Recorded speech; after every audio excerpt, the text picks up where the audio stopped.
So there's a relative living with us who would pry on us without us understanding what being pried on is. It starts with small actions, like you move from one room to another and then they hug you. And then you're like, it's just a hug, we're relatives. But the hug feels different. It's going to be very hard to talk about, but God give me the grace. And that quickly escalated to now when his hugs and his touches changed, became explicit. This abuse was, can I say, controlled to a point, but immediately I finished high school and I became reckless. He wouldn't care about how far the abuse went. It became so bad that I didn't even know what a P2 is. So he'd do what he does and he'd bring you a P2 and stand and tell you swallow. You're still in the house.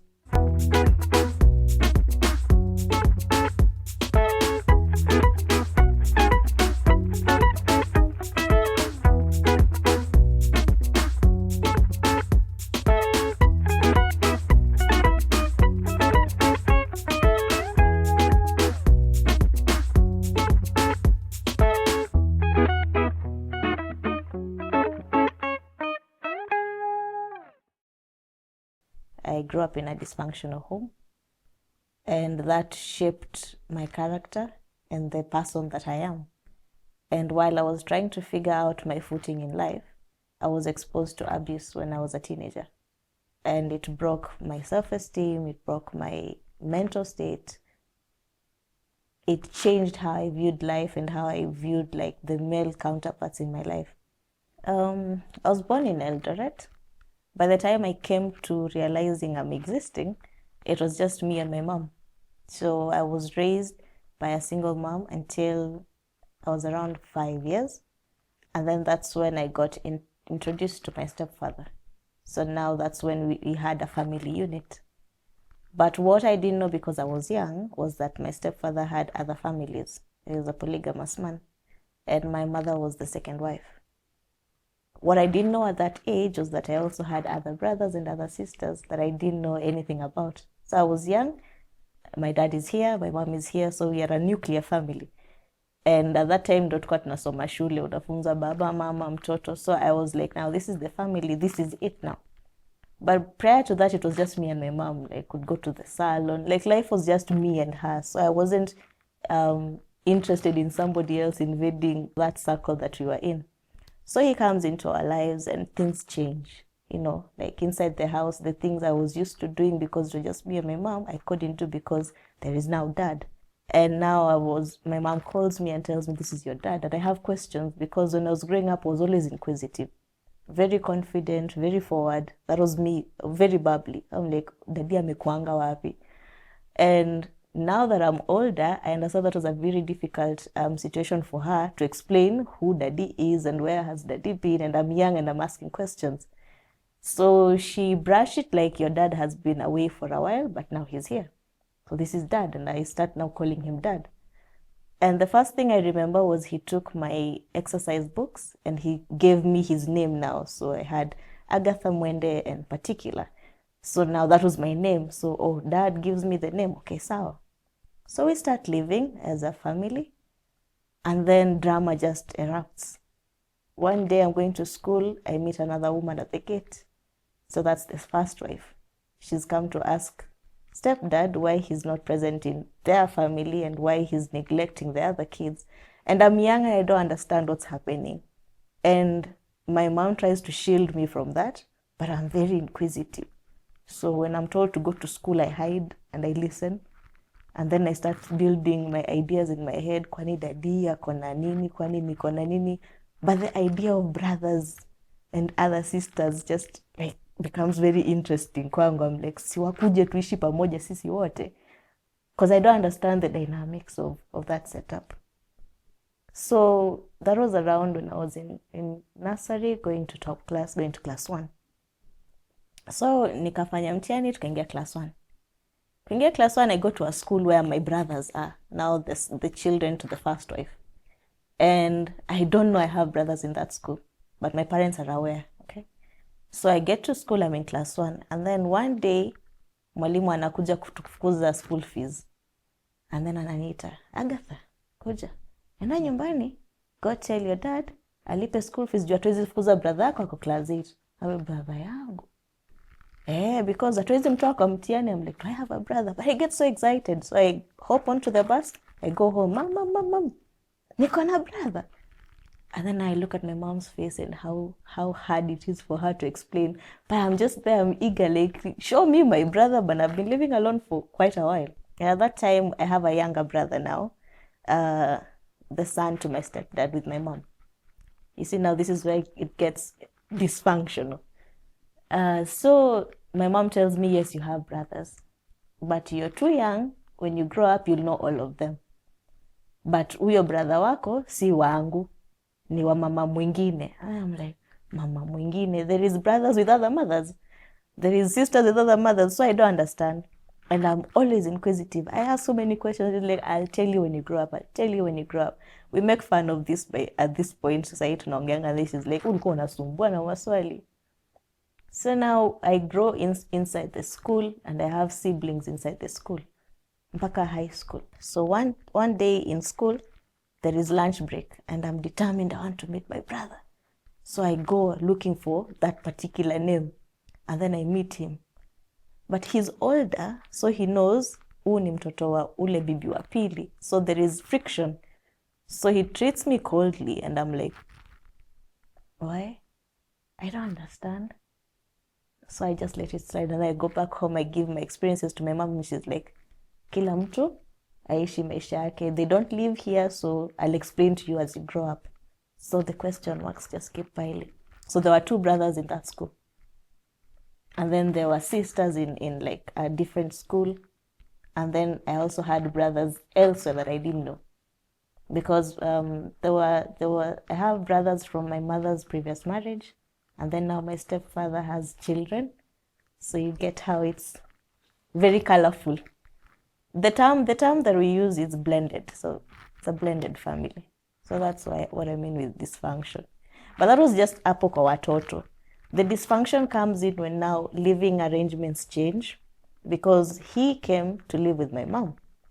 And this was mom living her life with me.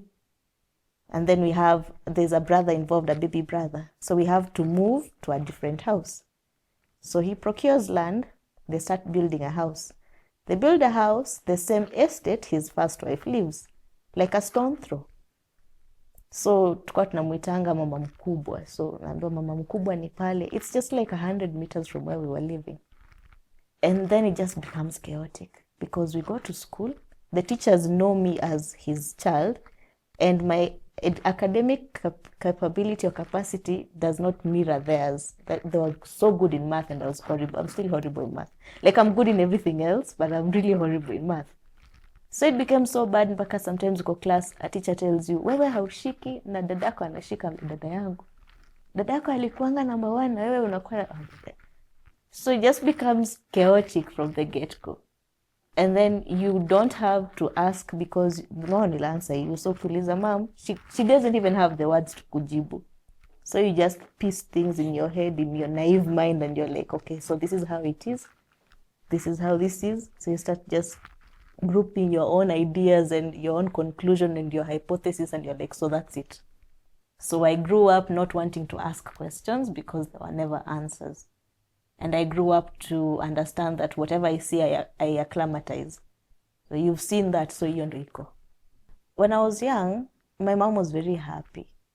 Like, we used to go out, we make our hair the same style, we used to go for chips and picana, she was a teacher then, so she used to take me to her school. So there was a lot of cozy. But when he came, mom was just different. Like, I started learning, like, kusoma vitabu kitambo. I had like a whole set of bedtime stories. My mom had a whole set of Agatha Christie, where my name comes from. My name is Agatha. So I used to just love reading things and asking her questions. So kitambo, anything I'd ask, she'd indulge. But when he came, there wasn't me time with mom. There was, mom is busy, and then there's a baby. So Agatha is there. Attention shifted.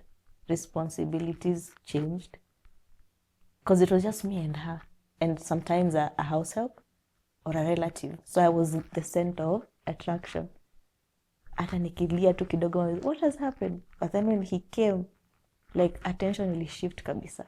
She was always thinking about something else. She was always occupied with something else. She was very distant. For the longest time, I thought he was the missing puzzle piece of that compactness, if I can call it that. But then when he came, it just felt like there's a void. I was young, but I could feel it because this is a stranger. I don't even know how to relate with him. And then I don't like how he's relating with mom because mom never used to shout. Mom never used to be aggressive. Mom was fun. But suddenly mom's drinking. Mom's aggressive. They fight, I see. You see, it becomes so bad when there's a way you're used to how things are happening. And then in the morning you wake up and your mom has like scars, bottle marks and stuff. They were fighting. And then you're like, mom, mbona umeumia? And then you're like, ai, nilianguka tu. But you know hajaanguka because you've been with her all along na hajawahi anguka hivyo. There's a scenario that doesn't escape my mind no matter how much I try to avoid it. Or I try to weka huko nyuma kwa hiyo kabati yenye hutaki kufungua tena. I was around, I think I was still in nursery. We used to frequent a very popular hotel back then. It used to be called Lincoln. It was the eat place in Eldoret. Hapo ndo nilikuwa nakulanga chipo, sausage na pikana, always the three. And we used to go with mom. So there was a salon hapo kando. So I used to be taken there kushukwa pussycat or the brats or something. So that day, I was in the salon. And when I'm in the salon, mom is in the restaurant. And in the restaurant, it's a bar and restaurant. So this day, niko kwa salon, nikamaliza kushukwa. So I come and stay with mom. So she's with her friends and I'm just there like, just being a baby. And then my stepdad is also there. They're talking with friends. And then a woman I don't know comes, starts fighting with my mom. You know, like, bwana yangu amekataa kufanya hii, nini. And the fight escalates. She breaks a bottle.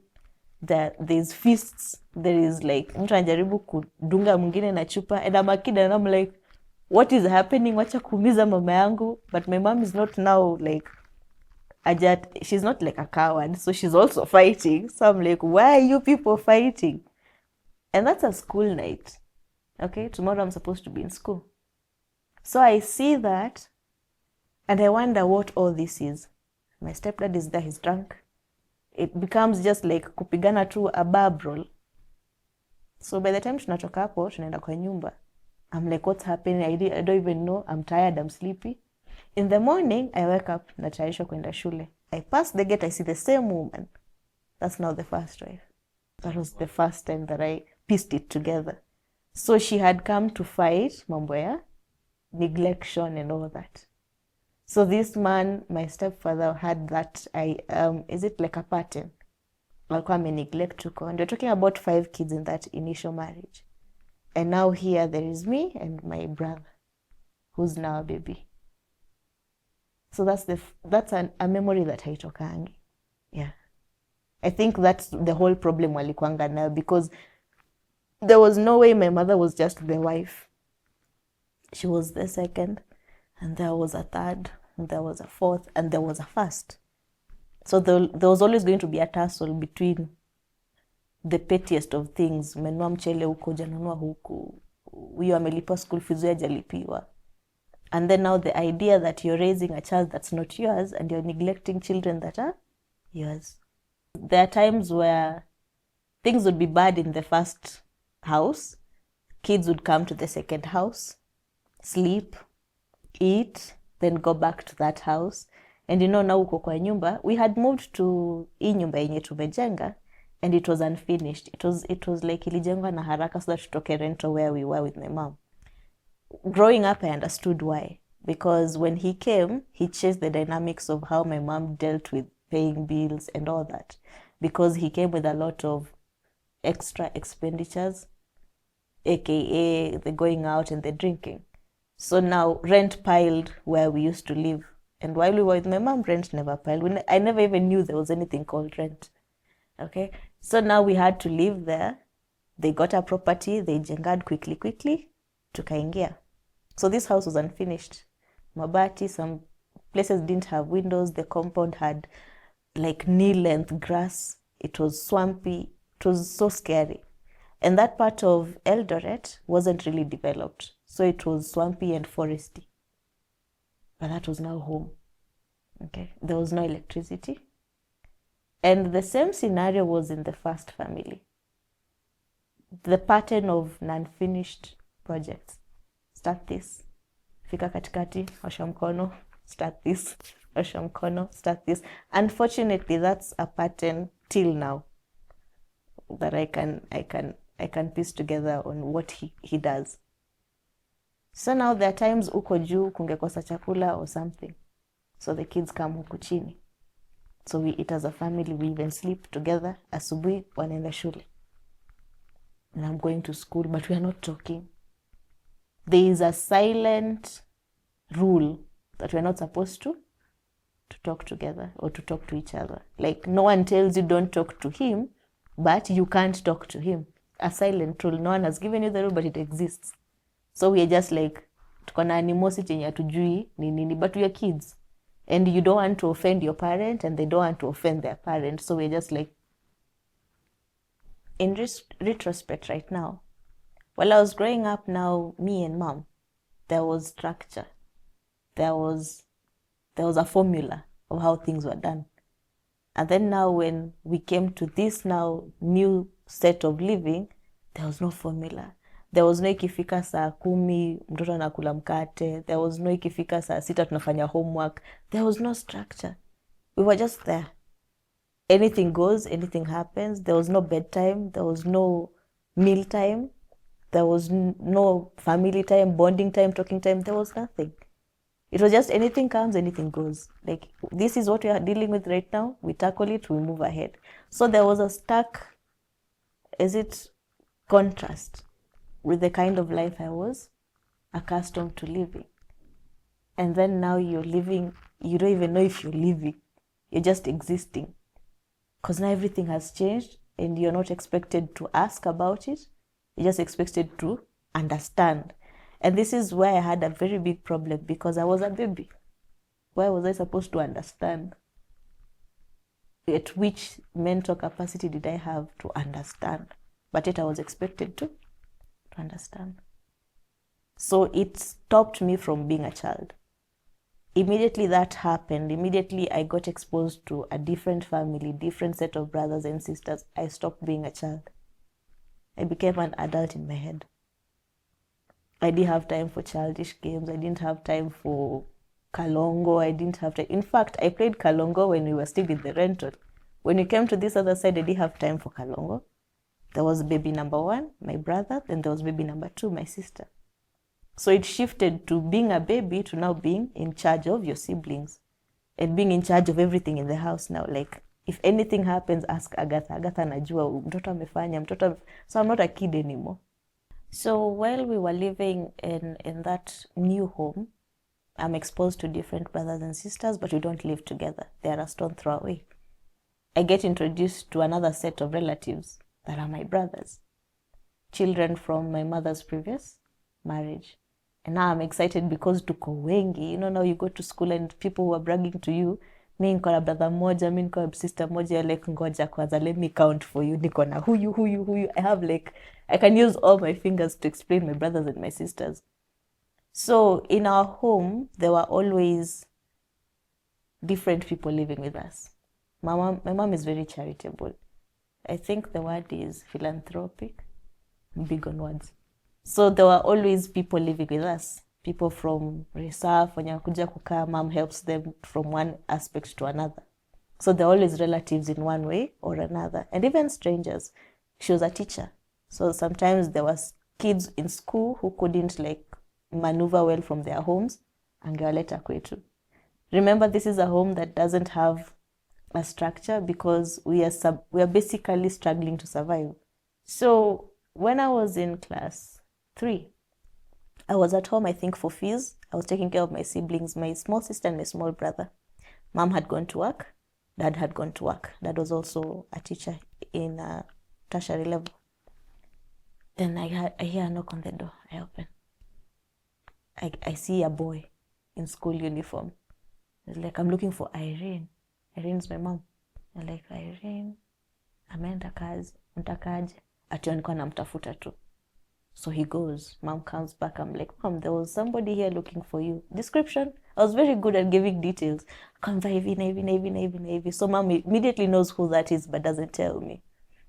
So a week lapses. Another knock on the door. Where we used to live, there was no gate. It was just like a walkthrough. We were still developing the compound. It's really pretty right now, and I'm happy it got to that place. But back then, it was just whoosh. So a week later, a guy comes, another boy on a bicycle, a blue bicycle. Hi. Mko na nani? It's just me and my siblings. Mama ko wapi? Ameenda job. Naweza kaa na nyinyi? Ni sawa. That's my brother. The other one was also my brother. So now, I don't know what had happened where they were raised. So now they were coming to look for their mom. So now the dynamic changed. Now there are brothers living with us. Now the family became bigger. And now the fights became more. Because I would hear my mom and my dad quarrel, and they're like, hawa watoto si wangu. Watoto ni wako, waende kwa mababa zao. And I was like, mababa zao? So it changed completely, because what was now the new normal was not the new normal. There was another new normal. And all through, there was always a situation of, this is now the new normal, alafu kidogo, ndo hii new normal ingine. And remember, you don't question, you don't get an explanation, your work is to adjust. Mom was always strict, okay? As much as things were not structured, there was a way she would conduct raising us. Don't do this is wrong, this is right. So we were always on toe. Like, ufai kufanya makosa, ufai kufanya nini. So I was very good in school. I had good grades, apart from mathematics. And then I got to high school. I was also very good in high school in the different subjects that I took. I was also very confident. I'd talk a lot. So I found myself in drama. I found myself in debates. I found myself like even starting a foundation called Save a Life. I was always active in one thing or another, and also good in books. So back home, things were different, because mambo ya school fees was just like a problem from the word go. And then now you're a teenager, and then you now understand the dynamics, you now understand who's hurting who, and you feel sorry for who in terms of the parents. And now you start understanding, like, mom is going through a lot and you want to help, but how can you help? You have to study so that you become something, so that now you can come back and help. And we are becoming teenagers in that house. There are people who are becoming adults in that house. There are strangers who are already adults in that house. And there is no structure in terms of, if anything happens, you should approach this person and talk about this issue. So you're developing, you are getting your menses, your body is growing, but there's nobody to tell you, when this happens, this is what you do. There's no that handheld guide towards realizing who you are, and also realizing why another person is different from who you are. So there are adults in the house who are already pre-exposed to sexual activity, and you're there, you're not informed of anything. The only information you have is hearsay from the girls in school, the movies we watch maybe during entertainment. So you don't have a structure of what is. And I was very good in reading novels. So I was exposed to Sidney Sheldon's books, and Sidney talks about things in plain sight. So that's the only like sexual knowledge I knew. But anything physical or anything actual, I didn't know. So there's a relative living with us who would pry on us without us understanding what being pried on is. It starts with small actions, like you move from one room to another and then they hug you. And then you're like, it's just a hug, we're relatives. But the hug feels different. This is going to be very hard to talk about, but God give me the grace. Then it escalates from a hug to, he is constantly with you everywhere you go. And he starts telling you that is now love. Like, he really loves you. That's why he's always with you. And you're his favorite relative in the family. And you remember you're growing, not having that person to talk to. And then this relative becomes now your go-to. And now he starts being the relative that can talk to you about your menses, that can talk to you about boy problems in school, that can talk to you about maybe mom shouted at you and I didn't like how she shouted at you because you're my favorite relative. So there is a bond that starts ensuing, but you're too naive to understand what this bond is or what it shouldn't be. So it escalates slowly until you find yourself now.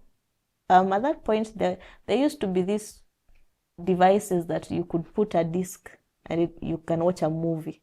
It was called a Walkman. So he had that Walkman. He bought it and he brought it home. And then now, because there was no avenue of being a kid, or there was no playtime because I was always engrossed with raising my siblings. So I was always like kuosha watoto, ulisha watoto. So my routine was revolving around family chores. So him bringing the Walkman was something very different. And I was like, we can watch a movie on this. And so I decided, I started now scheduling my chores quickly so that I save time for the movie time, and it was okay. And in the family setup, there was no issue because we are relatives. So we'd stay in a room and watch a movie. And slowly the movies were just okay. There was Afro cinema, there was the action movies. Then they progressed into like movies with adult content. And now this is somebody who knows what that is, but you don't know what that is. And you're used to watching a movie seated like side by side on the bed. And then you start watching like explicit content. And first of all, you don't even know what you're observing, but you're like, I'm not supposed to be watching this with anybody. If anything, I'm supposed to be watching this inside like a blanket, mi peke yangu siri yangu. But now this person has become your go-to person. So it's like, it's okay, utajifunza hivi tu. Which other way? Jua vile dunia inakuanga. So you start feeling like, oh, it's a secret now. So if we want to watch a movie, we hash it out. And when I'm doing chores, he comes and helps. Okay? When I'm washing utensils, he comes and helps. When I'm fetching like, is it firewood to Hashimoto, he comes and helps. So he's around you constantly. When I'm doing homework, he comes and helps. He was very good in math. And I was very poor in math. So he was active in any aspect of anything that I did. And that quickly escalated to now when his hugs and his touches changed, became explicit. And immediately that happened, I realized this is a problem, but who do I tell it to? And how do I even bring it out? Because he had two faces. When we'd watch a movie and talk, he'd talk very carnally. But on this other side, he was like a polished person, a polished adult, a sober-minded person. So, okay, imagine niende niambiane he, and the way they view him, you're like, no one will believe you. And then the minute you start saying like, this shouldn't be happening, he gives you words like, if you do this, I'll do this. I'll hurt you, or I'll hurt your sister, or I'll hurt mom. And now you're growing up ile design yenye you want to protect everybody. So you became an adult very early. So your work is to make sure everything is okay. So you start being quiet. And he capitalizes on that. It starts from one thing to another, until now it's a routine. It gets so bad. I'm in Form 4. It gets so bad. I'm supposed to do my exams. I have these things bottling up in me. I want to tell somebody. I don't know how I'm supposed to tell. So it starts eating into my grades. Form 1, Form 2, I was aces. Form 3, yeah. And I remember one time my mom came to school and she was like, why are your grades dropping? And I'm like in my head, tell her. But because he was such a good addition to the family. He brought so much input in the family. He was hands-on in so many things. He was helpful in so many ways. He was vocal in so many ways. So he was almost an it child. Okay? So there was no way you'd approach mom with queries of the it child. And he capitalized on that. And anytime you would want, maybe we'd find ourselves in the kitchen and mom is there and he's there and I'm there and my siblings are there, and you'd want to speak it out, he'd bring a totally different story and change the whole rotation of the communication. And then he'd look at you in a way that, jaribu uongee uone. So it became like he's threatening you, but he's not threatening you. You're just under his influence. It got so bad after high school now. After high school now, he became reckless. Okay. This abuse was, can I say, controlled to a point, but immediately I finished high school and I became reckless. He wouldn't care about how far the abuse went. It became so bad that I didn't even know what a P2 is. So he'd do what he does and he'd bring you a P2 and stand and tell you swallow. You're still in the house. You're still in a family setup. Things are happening, no one knows. It escalated very badly. And now it made me hate myself. Because in my own understanding, I was like, the reason he's doing this is because of me. Because I feel like no one can hear, no one can understand. And I can't seem to meet mom in a position that I can talk to her. So I start hating my mother. Because I look at her, I assume she can see it on my face. But how can she? Because I've grown to accustomed to so many things. So unless I speak it out, atajua aje. But in my head, I'm like, Mom, uniangalie. Because when we were young, when it was just me and you, even if I sneezed, you knew this sneeze meant this. So please look at me and know that this is happening and find your own way to make it stop. But juhunioni, so I start hating you. And I hate myself. And he capitalizes on those emotions because he's the only person who knows you now. Knows how you're thinking, knows when you're not supposed to be thinking because he's thinking for you. Okay? To a point he's giving you even medication to suppress pregnancy and all that. So he's controlling you. So it became so bad. I felt like home, we're not getting atwendi mahali. There's no way I can talk to mom, so I'm hating my mother. I'm looking at my siblings. I'm looking at my young sister. I'm imagining whatever I'm going through, she is pre-exposed to that and she's very young. And it's very unfortunate that it also happened to her. At that time, there's another sister of ours who has been brought. Remember, dad is still polygamous, so there's always a chance of, uni dada yenu, endeleeni kuishi. So there's another sister of ours who was living with us. And the same had been happening to her. So I feel like if I go out, one way or another, this guy will go out with me. So I'll save the two remaining sisters. And I'll hate myself and I'll hate my mom, but see, I'm the messiah of the family. It's my sworn duty to make sure everything is okay. So at that time, nime-enroll high school, nime-enroll campus. So this guy tells me how to soma. So he used to be in charge of my decisions. Mpaka course yenye nitafanya, shule yenye nitaenda. I was supposed to come to Nairobi. Nairobi had been calling me for a very long time. But he came into that and was like, akienda Nairobi atapotezwa na watu. So mom heri aende hii university, and that university is still in Eldoret.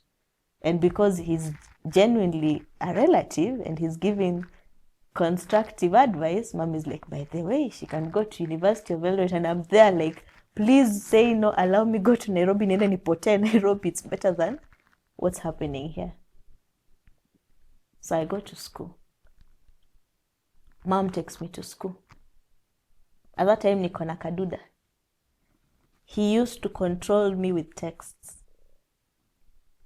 Do this, don't do this. Do this, don't do this. And you're suppressed and you're working with your mother, you're enrolling in school. He's controlling, he's telling you, nimesema usiende shule. Now you're like, how am I supposed not to go to school? Mom has tumebeba suitcase, tumeingia shule, tumechukua barua ya shule. Mom is depositing school fees. He's like, I'm taking you and you're going to live with me. I don't have a friend. I don't have any other adult around me. I don't have anybody else to to go to with this idea. I don't have a dad to go to with this idea. Because dad was also just toxic in his own way inside the house. Always commenting on people's fathers, and people go look for their fathers. Complaining about everything, school fees, food maintenance, any kind of complaint too. So home wasn't a place you'd feel like, you'd rather talk to a wall. The wall would suit you better than anybody else. So I go to school. Naingia shule. Mom pays the school fees, gets me into a cube. I'm supposed to start learning sasa. That was in 2014. Guy is busy on my kaduda. Enda utafute karatasi za kudifa. You're not supposed to go to school. Unafaa ukuje ukae na mimi. Because hata ukienda hiyo shule na atakulipia school fees, ni mimi ndio nitakusaidia. Mom hana pesa, ni mimi ndio nitakufanyia kila kitu, ni mimi ndio ninakupenda, nobody else loves you or cares for you, it is just me. So there is something called it's called Stockholm syndrome, where your abuser becomes your friend or very close to you. You don't know anything out of that abuse. So anything else is fear. So you're better with the fear you know than the things that you don't know. So I resigned to that state. I was just like, okay, because I don't have any other thing to do. I don't have any other person to talk to. I don't even know what I want to do with my life. So let me resign to this. So I totally resigned to whatever he decided was with my life. So I moved in with him. He came to disrupt me from school. And we went to a house where he was living and we started living together. On the outside, this is a man who's brought his wife, his young wife. I was very tiny. I'm tiny now, but I was really tiny then. So ni mtu na bibi yake. But we both know it's not mtu na bibi yake. And now that life starts. When we got to the house, I look at his reaction. And that's when I realized this is messed up. Because he's so elated. We finally have a place to stay together. I finally have a place I can love you the way I want. I finally have a place we can be the way we... And I'm like, what? This shouldn't be happening. I shouldn't be here. I am not your wife. So immediately I hate what that is. I hate myself for being in that situation. And I cry in my soul. By that time, I'm not even spiritual. I'm not exposed to like a spiritual center where I can go to like niambie pastor kitu fulani. No, my life has just been inside the homestead of the compound. And then now from that compound, briefly to school, and then inside this other small compound.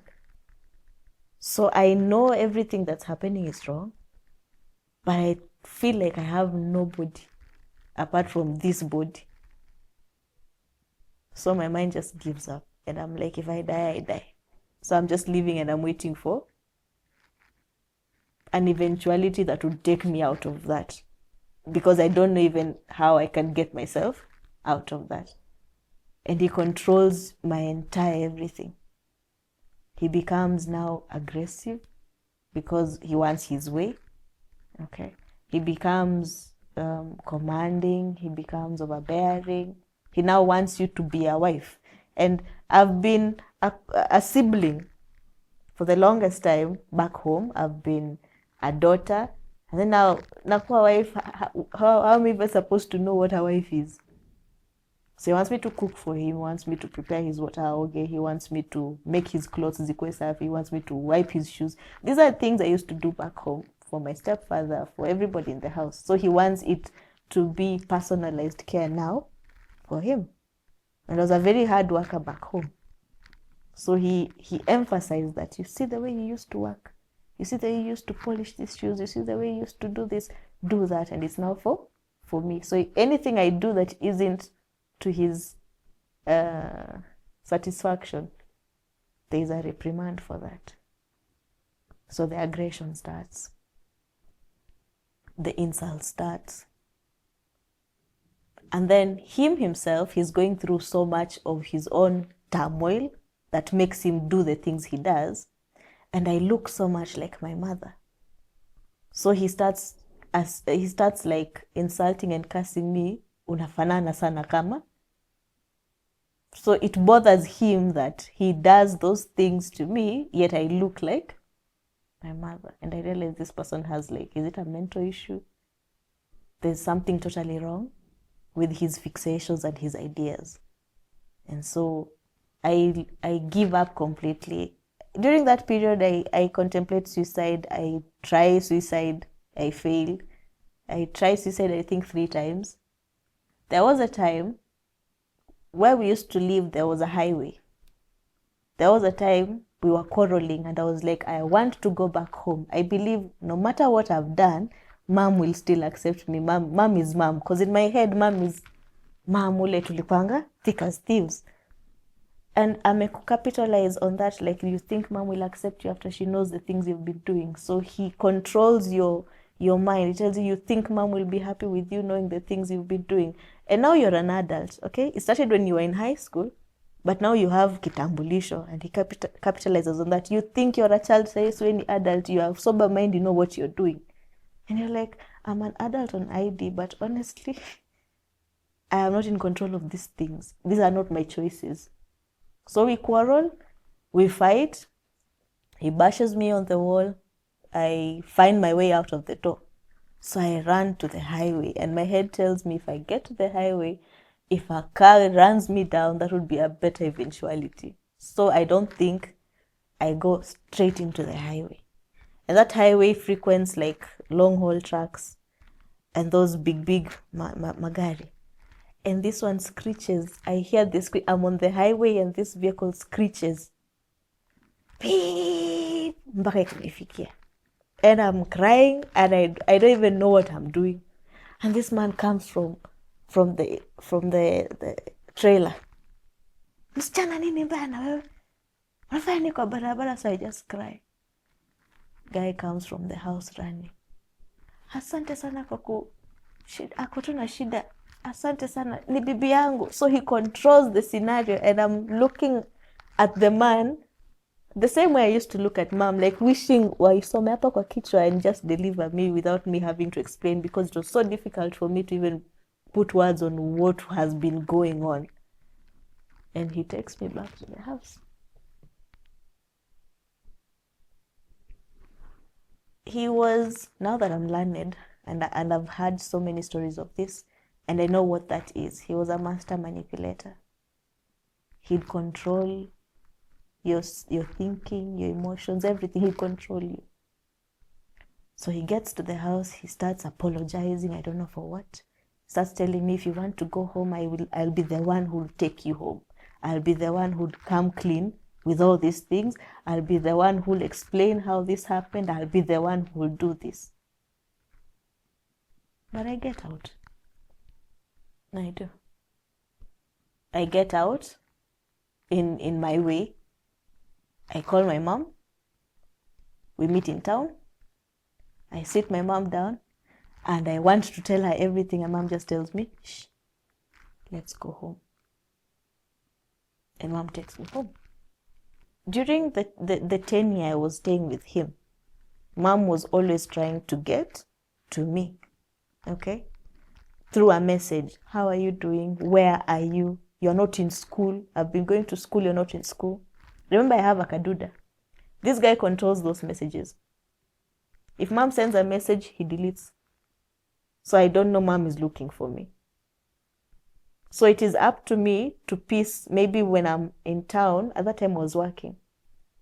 When I'm in town, I get another message, and that message is mirroring a missing message. And I realize there's a missing conversation that I didn't get. Then I start realizing that he's controlling my messages. Like when I get to the house and messages are coming, he deletes them. So I don't know mom is looking for me. And the narrative he's giving me is mom hates you. Because he is free to go home, remember? There's nothing wrong with him. I'm the one who ran away from home. So he can access home whenever he wants. He can talk to mom whenever he wants. He can be home And I don't know the narrative that he's giving. But when he comes to me, he tells me, I was talking to mom and mom really hates. In fact, mom has cursed you. Mom has disowned you. And you know that just piles on you and you're like, if mom kabisa ananichukia ati mom doesn't want anything to do with you. In fact, amesema penye umeenda, uende. But when he goes home, it's totally different. Everything is okay. Mom is actually looking for me. Mom is going to school and asking, why am I not in school? So she's aware I've deferred. She knows she's done due diligence. Amekuwa December kampata where I work. So she wants to get to me, but she's wondering why she's approaching me and I'm not being accessible. But I'm not even aware she's approaching. So that time after that fight is when I decide, you know what, enough is enough. If mom hates me, let her tell me to my face. Okay? So I send mom a message. I'm like, I really, really, really want to see you. And mom is very open with that. So I go to town. The day I had planned to see her is not the day we meet. Remember, we're still living in the same town, Saini City. So me, I'm about my business and I see my mother. And I just get compelled to get to her. Initially, while we were living in design tukua tunaishi, whenever I'd spot mom at a corner, I'd dodge on another corner. LD is very small. But this particular day, I was just like, imetosha. So I see mom approaching a corner and I go to her and she looks at me. She gets so overwhelmed because she's seen me after a couple of years and she knows there's something that's going on with me and she wants to understand. So I'm like, mom, can we? So I want to tell her in the middle of the street because I'm like, if I don't get this thing out, I don't think I can ever get it out. So I'm like, mom, she's like, ngoja kwanza tuingie hapa. So she pulls me into one of the hotels on the side. So I'm like, mama, unakaa hujakula. Kula kwanza. So she orders food and I'm like, I can't even eat. So when the food comes, I just blurt out. And I blurt and the words just keep coming. They keep coming and mom looks at me and listens to those words and she's reacting but she's keeping her cool because a mother is supposed just to be a mother. Like, ufai kuonyesha you're weaker than mwenye anakupatia the weakness. So she listens and she tells me, shh, twende nyumbani. We'll sort it out, come home. I don't hate you. I have never hated you. And I am sorry for whatever has been going on, but come home. So we talk, we go home. We talk, we go home. My phone is buzzing. Guy is looking for me, where are you? He's threatening me. He's not aware I'm home. Then he comes home. He says he wants to talk to me. And my mom is like, what do you want to talk to her about? So she's aware of something, but she's not aware of the escalate. And then the guy has come home. So he yanks me from the house, pulls me outside. He's tall. I'm pretty tiny. So he's yanking me, literally, outside. So it becomes like mom comes out, my brothers come out. They're like, what is happening?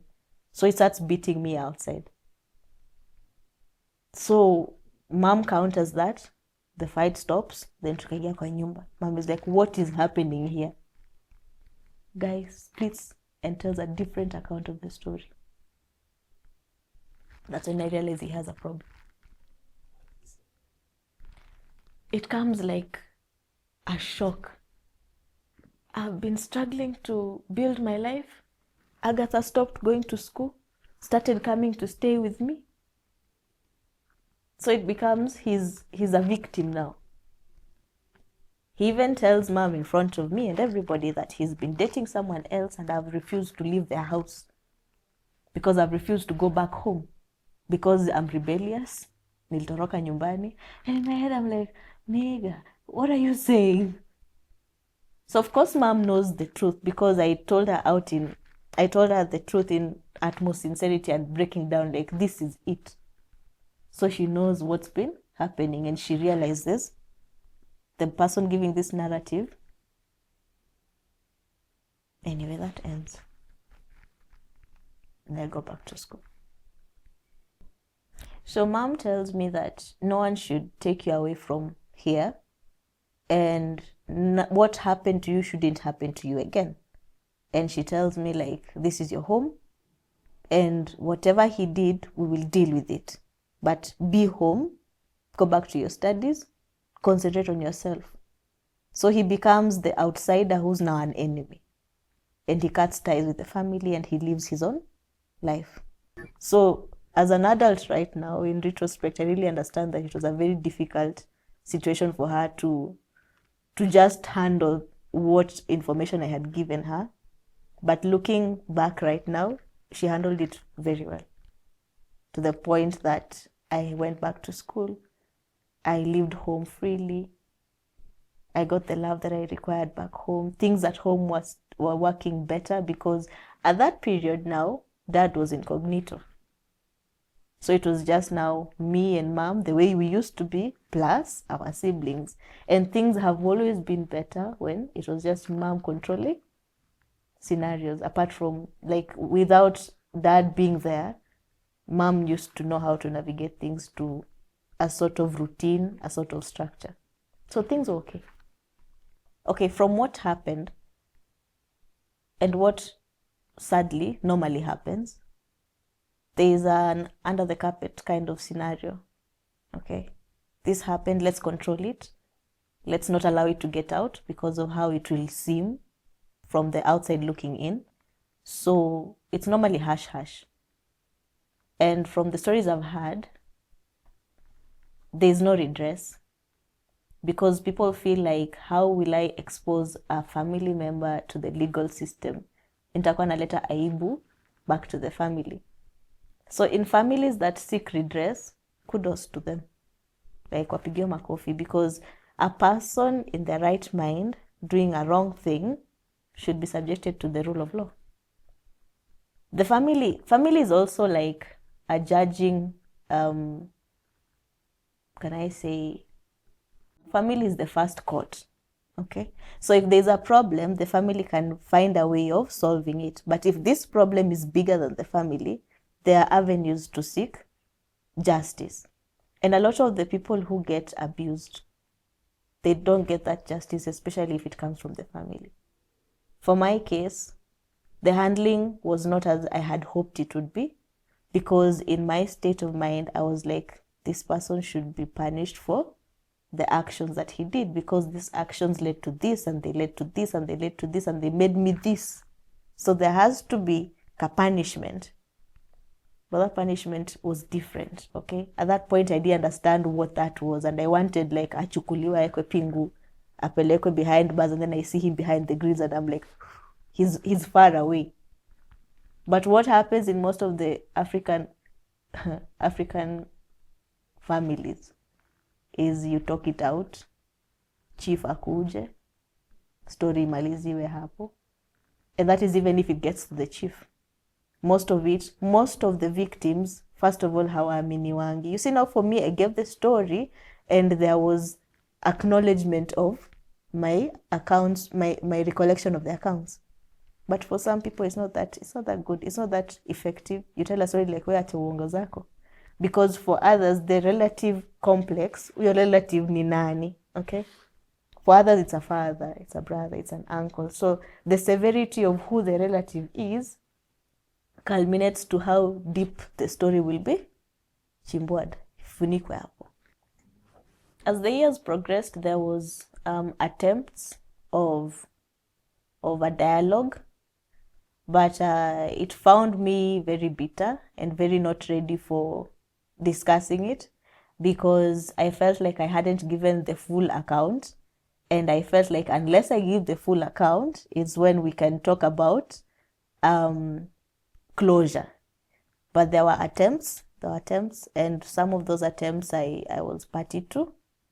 There was formal apologies and all that, but there was nothing past that. And I have a problem with how he came to acknowledge, because I'm a Christian. He found the Lord in his own way. So he brought it as a mandate, that forgiveness is a mandate, because he had found Christ in his way, and Christ had told him to come and set things straight. So he was coming for forgiveness like it's a transaction. And he found me not ready to actually forgive, because you're bringing it as it's a compulsory thing I'm supposed to do because you found Christ. And I'm like, still, So his way of bringing it to an apology was, amepatana na Mungu, Mungu amemwambia hivi, na Mungu amesema nimsamee, and if I don't samee him, my life will not be okay, and this and this and this and another. So there was never remorse. There has actually never been remorse, because if he hadn't found Christ in the way that he had, there is no way angekuja atarajie forgiveness. So has always been that kind of tussle. If you don't forgive, be forgiving, nisame, or your life will, it's a whole thing. It's another story on its own. So when all that transpired and was put to bed the way it was, I went back to school very shy. I was very aggressive, confident, outspoken prior to all this. So when I go back to school, I'm just like, I do my classes, I finish my classes, I go to work, I do work, I go to class. I don't want to interact, okay? And I'm in that age that I'm supposed to interact, because there is, after the class, people are going, I don't know where, and I can't go there because I've lost my, is it self-esteem? Self-worth, that's the word. I've lost my self-worth. And I feel so scared if maybe I start lingering with a group of people and they sort of find out what transpired in my life, and they'd be scorned and they'd be shaming, and I'm not ready for that, because this is so heavy on my shoulders already. So I detach. So I become the student who works and goes to class, and works and goes to class. But along the line, because I'm good in what I do, I start getting friends who want to associate. Thing about me is I've always been a good dresser. I've always looked good. So people want to associate, like, hey, hii umenunua wapi? Hey, umefanya nini nywele yako? So people want to associate, but I don't want to associate. And people start saying, like, I'm rude, distant, mini blaster. Because any boy who'd approach me, I'd just be like, unataka nini? And I'd blast them with the meanest of remarks and comments, like starky association. Even where I used to work, I was such a bad, like, I didn't have customer rapport or interpersonal skills. It was, you bring what you want to be typed, I type for you, you pay. There's no, I look you in the eyes and we start talking about, hey, leo joy imewaka, because I don't want to associate with anybody. I just want to be in my bubble where I am aware of the things that have happened in my life, and I don't want anybody else to ever know, even past my second name. So ilikuanga tu najulikana ule msichana wa cyber. You'd even ask for my name, I'd just be like, unataka jina yangu ndo ufanye nini? So I was very harsh and very rude. But no one would know why I'm harsh and I'm rude. I'm just trying to protect myself from the unknown, from associating, from being a part of anything. But I was very good at my work. I used to type very fast. I used to be very,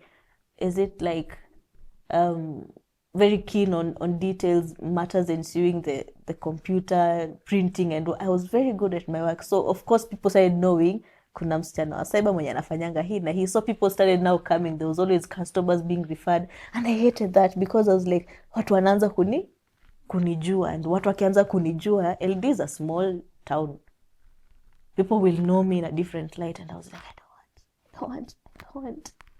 I did feel the need to be very rude to any male person who'd approach me, because I'd feel like this is them, okay? I have seen my stepfather, I have seen who he is, and then I've seen this relative. So there's no way anybody can ever come and tell me these people are different. Even if they smile, even if they want to buy you, this is them. So my projection towards them was always, I'm going to be rude. and I'm not going to entertain any further communication. And I felt like if I'm rude, at least I can get back at that pain, however minute or however, I don't know which other way, but that's what propelled me to really be very aggressive towards them and really not care about them. It was bad. I wouldn't buy things from any male person. Even if when I go to buy like clothes or something, I wouldn't buy from a man.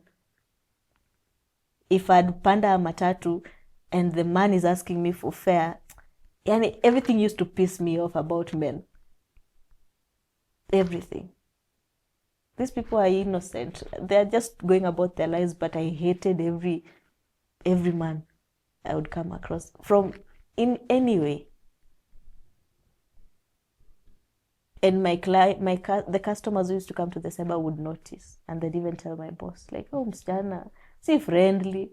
Wasichana wa cyber wanafaa kuwa friendly. Huyu hata ukimsalimia amenuna. And my boss would come, you're pretty, you should smile at the customers. I'm just like, siwalete kazi yao nifanye na waende. So I was in school and I was balancing work. Back home, I was a co-parent, so we were helping each other with mom, pay bills, do this. So that was like, I've always wanted structure in my life. I work better when I have a structure. So if anything comes in my life and disrupts my structure, I'm always like, where's my footing? But if I get a routine, I'm aces. Like I know at this time to this time, I'm supposed to do this. I'm supposed to do this to pay this. I work very well because I know I'm doing this for this. So I had a structure. I had like a format. I'm supposed to get some money. We balance with mom. We pay this. We do this. So that was my life. And I delved into that life, kabisa. Trying to run away from what had happened and also just trying to find myself in where I am now, trying to concentrate in school, because first year yenye niliingia ndo nikadifa, my grades were messed up. Like ukiangalia huyu mwenye anasoma second year na grades za first year, totally different person, and it affected my final pass out, because first year was just D. D. Unapataje hii D? Because I wasn't there. Even some exams I used to just go and write my name and just leave. But second year, third year, and fourth year, I was really committed to my education, and the grades were really good. And I started now enjoying the things I'm studying. I started like letting loose now because I'm getting new interactions. I'm getting friends. I'm getting girlfriends who we can talk girly things with. Remember, I've never had a girly person I can talk girly things with, and then now here they're like, umeba earring wapi, lipstick nini. So I'm like, it's so giddy and so exciting for me, so I delve into that, and I'm so happy with my life now. So I start getting like confident again, and I start being Agatha ule wa kitambo, who was very outspoken and confident and outgoing. So it presents itself when I'm in second year towards the end, and we're doing like presentations in class, and we get an assignment tunafanya, and then they're like, nata present, and I'm like, minta present. And then I go in front of the class and I present for the first time, and my confidence just comes back like, bah! And then I just find myself, and then I'm just me now. I can speak in front of people. I can tolerate a few boys talking to me. I can jibu without being harsh to other men who I interact with. I can talk to a male lecturer in his office without being scared, like when I ingia kwa office and I'm like at the door, like, sema. But now I get confident and understanding like the world isn't that bad. Not everybody is a monster. I start seeing good things in people. I start hearing good stories from my girlfriends, from their boyfriends, and I'm like, well, it would be nice if I would, at one point of my life, meet that. It sounds nice, like, boyfriend yako akuchapangi, akutusi, anulianga. I'm like, well, if I get somebody who buys me that and takes me that, and it would sound nice. And then I meet that person. I met the person before I finished campus. I think I was in second year, going third year. So I meet the person who now breaks the ice of cold Agatha to now, kumbe I can date Agatha. So that he's my friend till now. I'm happy he broke that ice. So this person, I meet him, He was a boy I knew while I was still in high school through Facebook. Na ile time yenye unashika simu ya mamako unaunda account yako ya Agatha. My Facebook name was Agatha Mwende. And I studied from sijui the way you would make it into whatever you'd imagine. So I think those moments I would steal mom's phone and go to Facebook. There were always like people who'd say hi, hi, hi. So we had hide, and I'd realize he's in Eldoret and I'm in Eldoret. And I'd post a picture and I'd get likes and what and what. So he was always there. I knew him, okay? So I meet him and now he's an adult and I'm also an adult. And he expresses his interest in dating me. But he starts very nicely. He's like, so he wasn't in school, he was working. And me, I was in school. He's like, ukitoka shule unaweza pitia town nikununulie chai ama chipo. And I'm like, nyinyi mademu wenye mmekuwa mkisema mnanunuliwanga hata mimi siku hizi nanunuliwa. So it was just like casual friendship, and we'd start like going out. What do you like? What's your favorite color? What do you hate? What are your likes and dislikes? And I felt nice, at least kuna mtu totally different from what I had ever experienced, wanting to know now what I like. He was so good. Tungepita hivi, mguu yangu ni ndogo, mi number 2-3. So I see like a very nice shoe, and then I look at it and he's looking at me, looking at the shoe. He's like, unaitaka? And I'm like, yeah. But in my life, I'm used to paying my bills and doing my things. I'm never expecting anybody to do anything for me. And then he's like, yo, kiatu ni ngapi? And I'm like, yo, nanunuliwa kiatu now. And it felt so nice to actually be in that situation now, the new normal. And he'd do that. He'd take me out. I love swimming. He'd take me for swimming. He'd buy me stuff. And it happened so fast. And he was like, are we dating? What are we? And I was like, I think when the boyfriend young was like, when the girlfriend. There was never a definition of what anything was. And one thing led to another. And we became boyfriend and girlfriend in a span of 3 months. You see, the problem now, in retrospect and how I understand life saizi, if anybody has been abused, the only thing you're looking for is anything that's different from that abuse. And if that difference comes, you're like, this is everything. Hii sasa, hii ndio love sasa. Watu wanasema, hii sasa ndio mapenzi nyi hamujui. Sasa, jumi najua yenye si mapenzi. So this has to be love kabisa. And now you go through like the imaginary checklist of what a boy is supposed to do to the girlfriend. And you're like, well, he does this. Well, he does this. How do I feel? I don't know. I'm not sure if I love him. But he's doing this. Maybe nitampenda too. So you're just into it.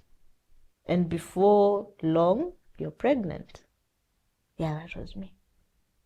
Before long. Before 3 months. In 3 months of an undefined situationship, I got pregnant. And I was like, wait. So I find out I'm pregnant. And I find out with my mom.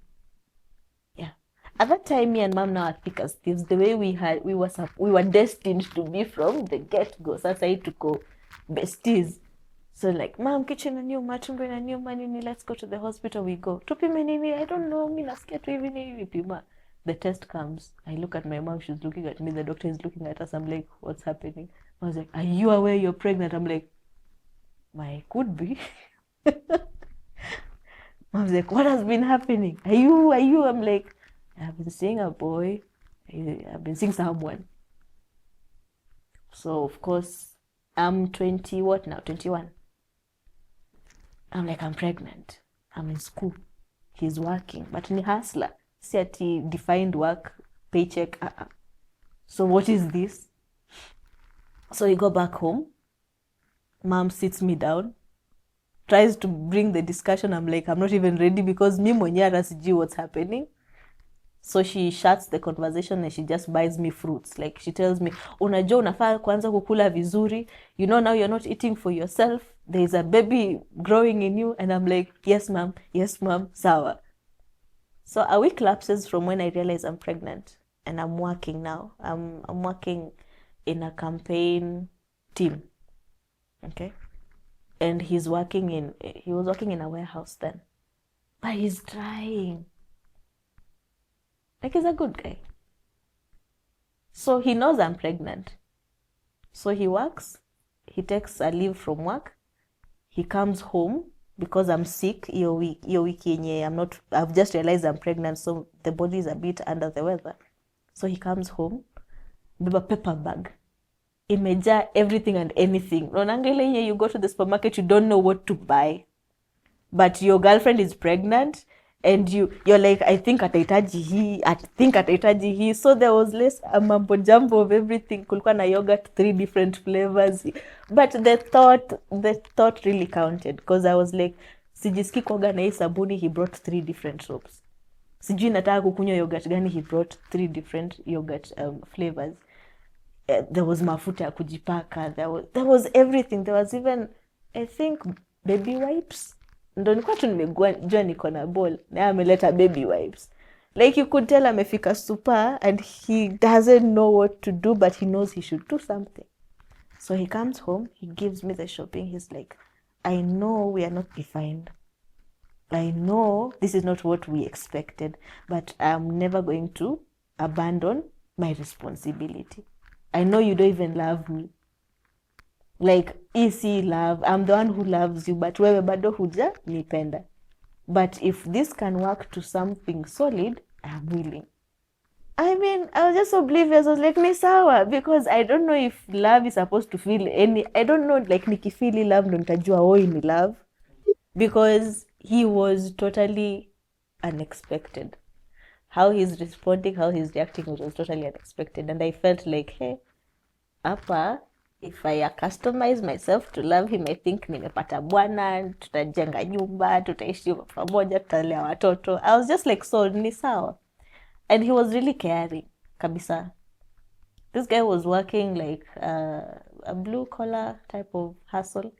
Ningeenda shule, nifike town, anilipe taxi nikuje kwetu. Like, nisichapo na baridi na pikipiki. Because I'm pregnant. 2 days or 2 weeks pregnant, I don't know. So now he brings shopping and he's always communicating, how are you feeling? How's the baby feeling? The baby isn't even feeling, but he's asking. So we are in a lovey-dovey sort of scenario, and I'm not even warming up to the idea, but I'm not warming out of the idea. So I'm just like, it's flowing. There's nothing wrong with how I'm relating to him. We are friends, so it's sour. Then 1 week lapses, and I'm at work kwa campaign. Tumeenda out, tuna sensitize the ground about now the incoming MP. Then I get like sharp pains, and I get blurry, and I'm like, something is wrong. So I call him. I'm like, tumbo inaniuma. He's like, niko job, niko shift na siwezi toka. Can I send you? Mtu akusaidia. I'm like, hata unisaidii na nakwambia sisikii vizuri. Kumbe hormones, the pregnancy maybe it's because zimeanza kick in. So I kata his phone, and then my friends notice I'm not doing okay. So they come, what's wrong? When you're tunafanya job now, the ladies. I'm like, naumwa na tumbo. Cramps, hapana. There's something wrong with my stomach. It's very sharp. So I'm holding my stomach, nimejikunja hivi. I'm feeling like nikiinuka, something might snap. So it's comfortable if I bend. So they try and arrange for me, niende hosi. They're like, tuenda hospitali gani? And I'm like, my mom works next to a hospital which we know, so I'd rather go to that hospital. So I call her, Mom, I'm in pain. Sijui na feel aje. Akaniambia kimbia hospitali nakuja. So at that point, nikipanda the taxi, the guy had called me and I told him I'm going to that hospital and I'm in so much pain. I'm not in control of even my phone. You find me there. So conversation nikachapia hapo. So nikafika hosi. Kapata mama shafika, she's waiting for me at the gate. So I'm bending. Katolewa kwa taxi, I'm in pain, nikaekwa kwa wheelchair, I'm just in pain. Tukafika kwa hospitali. So tukafika ndani ya the observation room. So they call the ultrasound. So they ask me, what's the problem? I'm like, I'm in pain and I'm pregnant. So they're like, ebu inuka. I'm like, I can't inuka. If I inuka, I feel like I'll snap. So they're like, we need to do an ultrasound to know what's wrong. So nikaekwa kwa kitanda. So for me to come from this position to this position, it was so much pain. So eventually I lie down, and the ultrasound guy comes, and then naanza kuangalia. Then he's just like, and then mom is seated there, and I'm like, what is he seeing? I'm like, uko na miaka ngapi? 21. Ulimshika mimba lini? Last week. So he's just looking, he's going through, and then now I sense the urgency in the room. And then he calls my mom out. And then mom is talking. I'm trying to listen to his kid. The pain is so much. So mom comes and says, one thing I love about my mom, whatever happens, ata tornado iko uko nje, she'll always be like, it's okay, it's going to be fine. Like, uko nje kuna tornado, but tuko sawa. So she came and she was like, don't worry, there's just something wrong with your stomach, but you're going to surgery, don't panic. I'm like, usijali, inakuanga hivyo kama nishaenda surgery, itakuwa sawa. I'm like, the baby, don't worry about anything, they are going to take care of you. I'm like, what is wrong, mom? Like, wamesema there's just something wrong with your stomach, they're going to check it out. So I didn't know what was wrong with my stomach. So at that time, hata sijui simu iko wapi, so mi nikaenda emergency. So after the emergency is when I knew what had happened, when I came to. So when I came to, the boyfriend was there, my mom was there, they had met. So they were there taking care of me. And now the doctor comes and says, well, you had an ectopic pregnancy. It ruptured the tube, so you don't have a tube. And you had a cyst that also erupted. So that's why you had to have the surgery. And the doctor was so good. Ni ule mwenye nilikuwa kama study. So alikuwa cooperation pia anapiga mapicha. So he came and he showed me the photos and I'm like, so wewe unasomea mambo ya hospitali? I'm like, nasomea mambo ya hospitali. So he'd show me like literally, this is where we snipped and this is where, and I'm like, okay, so am I going to be okay? He's like, yeah, you're going to be okay. This is a procedure that happens. Sometimes it happens like this, but you're going to be fine. And I'm like, sawa. So now I get a whole lecture on safety, avoiding reckless sexual behavior and being aware of the things that I'm doing, because if I snap the other fallopian tube with another ectopic pregnancy, well, there goes being a mommy or something, or it just becomes another story. So I get the counseling and mom is there, very supportive. Boyfriend is there, very supportive. So tutatoka hospitali, tukaenda nyumbani. By that time, I'm supposed to work. So sina time ya kupumzika. Because my sister is in class 8, we had moved her from ile shule yenye tulisomanga tukiwa na hiyo jina, because pia for her it had just become something, and then there was a huge fee debt from all the other children. So she wasn't studying in a good environment. So we had plucked her from there to another school, and we needed fee to secure this other school like completely. And in class 8, you don't transfer student to class 8 raisi. So we needed to raise cash quickly. So me and mom sat and we were like, well, wakambesa tutafanya aje? I'm like, sinaenda job. Nichape job na chape job, tushikanisha what we can, we sort this out. So I was like, you haven't recovered. I'm like, as long as I don't jump, as long as I don't run, as long as I don't exert pressure on the wound, I can do 1-2 kwa election team. So I go back to work. Before I go back to work, me and my boyfriend, ex-parents, we serve our relationship, because now he feels so sorry. First of all, he feels like he's the reason I got the ectopic pregnancy. He tells me he feels like we rushed the relationship because he's the one who was pushing us to be an item and I wasn't really for it. And he feels like if he hadn't pushed for us to even be intimate, maybe I wouldn't have gotten the pregnancy, and he feels so responsible for the loss. And at that point, I'm just like, I hate him for feeling responsible. I want him to understand he wasn't responsible. This is just something that happens. So our thoughts don't align. And we're like, you know what? We can just call it quits. And we end it amicably. Bila hard feelings, bila anything. And I'm like, let me go back to school. I go back to work. Now we're in maisha yako. We can still be friends. Sawa. You check up on me, I check up on you. Ni sawa. Sawa. Pass. So I go to work. So I chapa job. The job we were doing, tulikuwa na uniform. We had like a branded t-shirt and chini tunavaa longiza black. So I had worn hizo longiza black until the operation, and now I had to wear like a dress or a skirt. So I was standing out to a crowd. Ode mbona amevaa hivi. In that same job environment, there are always people looking to date or people looking to mingle. but everybody knew huyo dem anakwanga kichwa ngumu. Ujue hii character niko nayo ya kublast ijawahi isha. In fact, nobody knew I was dating this guy because I'm still a blaster.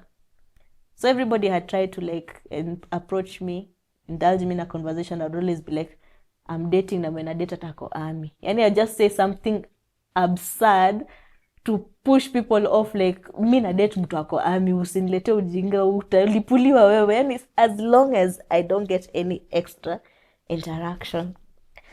So we're there to go campaign team. And then this is now when I meet him. Okay. So yeye pia ako campaign team and he's part of the dancing crew.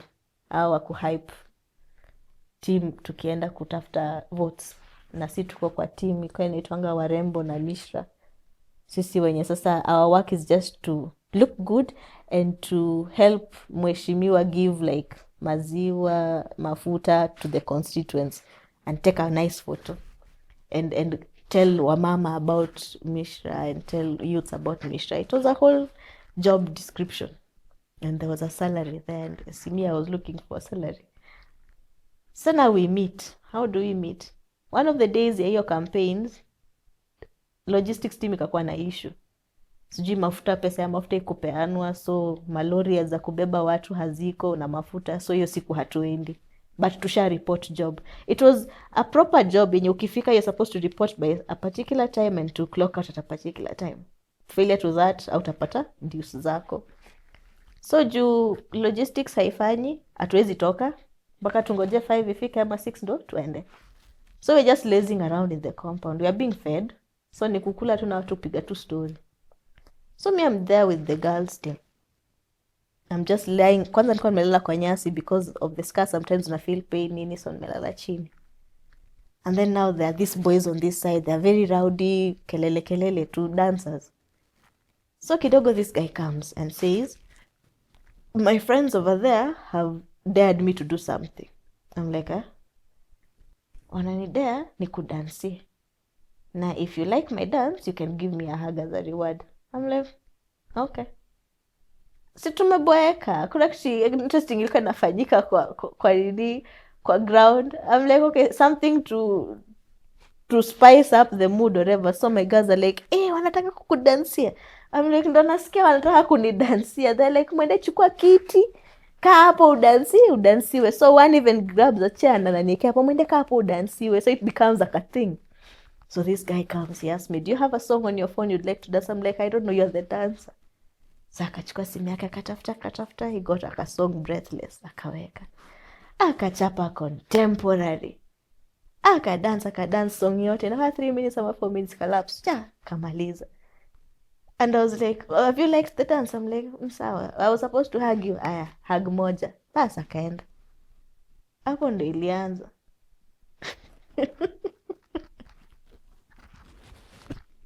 So now he went, I was, this story is going to be interesting because I was a winner of, mi nilikuwa truth or dare, nilikuwa bet yenye iliwiniwa. And you know now, later on, wacha tafika hapo. So we start getting to know each other. So mi nikienda job, tukipitana na yeye, timu yake inapita na mi napita, at least tunajuana. So it's like, hi. It's like, napenda hiyo skirt yako, mbona umevaa skirt peke yako? I'm like, there's a reason for that. Bye. Tunaenda. Kesho yake, I like your dress. Mbona umevaa dress? You look different. I'm like, you look unique. I'm like, thank you. So tukaanza kusneak time in our schedules during the work thingy kuongea. And the first time that we talked, it's like we knew each other.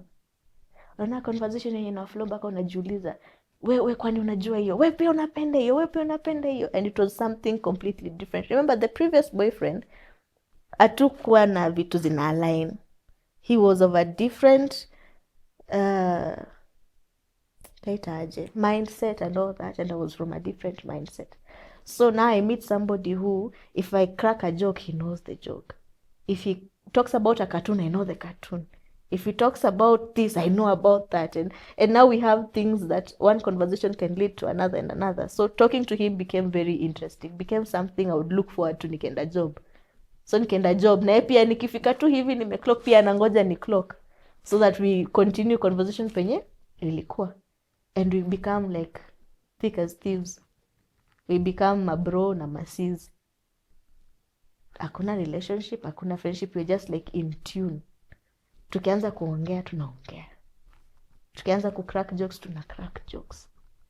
When I'm now in pain, he's there to be like, Kwani, what happened to you? And I'm like, this happened to me. Like, I'm so sorry. What is that now? How can I help you? So he becomes a good part of anything that I want at that point. When I get a call from home that maybe disturbs me a little and I break down, he's there. Like, Kwani home wanataka aje? How can I help? He was always there. How can I help? What can I do? Hivyo.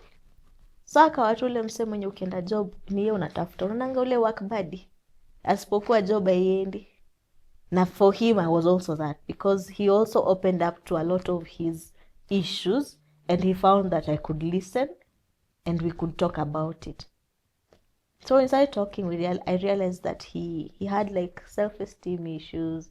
There's a way he felt like his friends viewed him. He felt like he hasn't achieved much because of where he comes from. And I dived into that because Mwende is a fixer. Mwende is the one who controls things back home. So I felt like, if these people don't get you and me I get you, I feel like we can work towards them getting you the way me I get you. Because me, I think you're smart. I think you're capable. I think you can achieve all the goals and all the dreams that you want. And in a relationship, if you get somebody who gets you that way, ina flow. So tukaanza kukua friends. So tukaescalate, tukaanza brosies, tukamaliza. Tukakuwa BFF, tukamaliza. Then tukakuwa boyfriend and girlfriend. And everybody in town knew we were dating. We painted the town red. Yani, hakuna kona ungepita uone huyu na ukose kuona huyu. Na hakuna penye ungeona huyu na ufikirie kuongelea ule, because everybody knew. We were on Facebook, tulikuwa tunaenda studio tunapiga picha tunapost. Everybody knew. Asibako ungefika mahali town ulize, boyfriend yako ako wapi? Naambia ako tu nyuma yangu mahali. Strangers, yani we were just tulijulikana. And our love was so vibrant. Like everybody wanted it. Tukua tunakaa ile kapolia, aki mnakaa poa pamoja, aki mnapendana, aki muna. So there was a lot of aki huku nje. Tulikuwa peseta, trendsetter, couple goals. You see, if someone's blind and they suddenly come to see, and you put several samples of colors in front of them, of course they don't know what these colors are, and you, the one who can see, you know this is blue, but you show the blind person blue and you tell them this is yellow, they'll definitely know that's yellow, and that would be the yellow they know for the rest of, until you kind of get to teach them that no, this is not yellow, this is blue. But whatever information you sell to them, because they're oblivious and they trust, they'll take that. So for me, because I didn't have an idea of what love was, and I, apart from like the vague soaps umewatch, personally, I didn't know how it was supposed to feel. So when he came into my life and he became all these things all at once, I immediately identified that as love. And now he was he has charisma. He's that person who's very charming in his words. He'd send me like paragraphs of poems and a lot of I love yous, I love yous, I love yous. And you get so many I love yous, and then you're like, well, that is love, sasa. So it becomes so cozy because we don't have responsibilities towards each other at that point. I'm still back home. He's still in his folks' place. So we're just dating. Ile dating yenye you wear your best and then you meet. So you don't know mtu kama hajaoga, hujui mtu kama hajafurahi. So we always make up, tuvae, tungare, then tupatane. Okay? So it's always like prepared. All our interactions are prepared. So there's no behind the scenes interaction. And this goes on. We date on that notion until he proposes. I go for it on that notion. That's all I've been sold to. So I know that is okay. Where the rain starts beating is when now we start living together. Morning after the wedding, I'm like, before photographers wanipatie picha, can I get photos? I'm like, maybe simu yake iko na picture or something. So I take his phone, I open, I look for photos, I get a pop-up. And that pop-up just starts now kuni exposed to a side of him that I never knew existed. So I find a pop-up, a message from a girl. They're talking about when they had sex. It's like, hi, I miss your kisses. Mwingine anamwambia, I miss how you look when you're under me. I miss, I don't know, I love you, nini. I'm like, huh? Morning after the wedding,